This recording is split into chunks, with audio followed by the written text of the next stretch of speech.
kita sudah menyelesaikan satu agenda, yaitu tentang aglomerasi industri Solo Raya, yang mana ini konteksnya adalah bagaimana kita menyiapkan dari sumber daya manusianya agar ke depan ketika aglomerasi industri ini sudah terwujud, SDM juga harus mengikuti bagaimana kompetensinya, bagaimana sebarannya, itu yang harus kita pikirkan.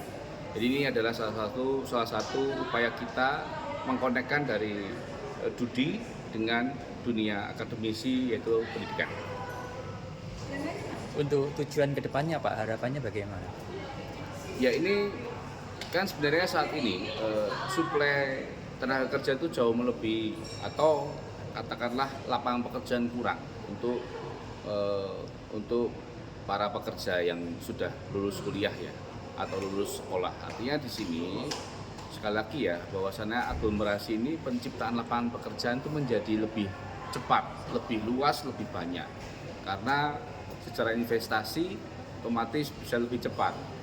Pengurusan izin juga sudah bisa menyeluruh secara aglomerasi, sehingga antara daerah itu juga mendapatkan keuntungannya.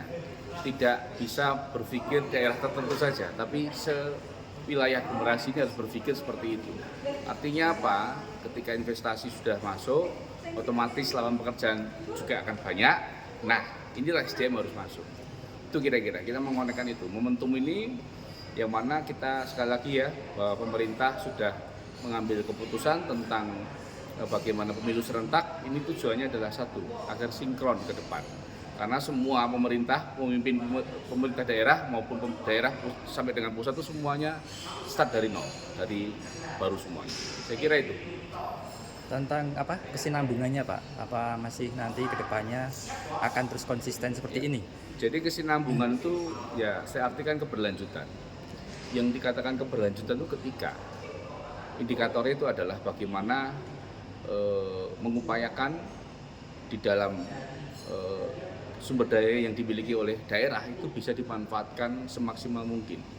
Kemudian bagaimana menciptakan kemitraan. Kemudian bagaimana menciptakan ekosistem secara wilayah aglomerasi itu. Sehingga di sini tentunya aglomerasi itu adalah ejawantah daripada SDGs atau Sustainable Development Goals. Kalau di Indonesia kan itu tujuan pembangunan berkelanjutan. Jadi ketika pembangunan bisa berkelanjutan, ketika memenuhi syarat itu tadi, inklusif tadi, sumber daya di dalam lokalnya, berkolaborasi dengan sekitarnya gitu kan, sehingga satu ekosistem itu jadi semua saling sambung. Hingga pada akhirnya adalah optimalisasi dari produktivitas daerah itu meningkat. Gitu. Cukup Pak, makasih. Sikap.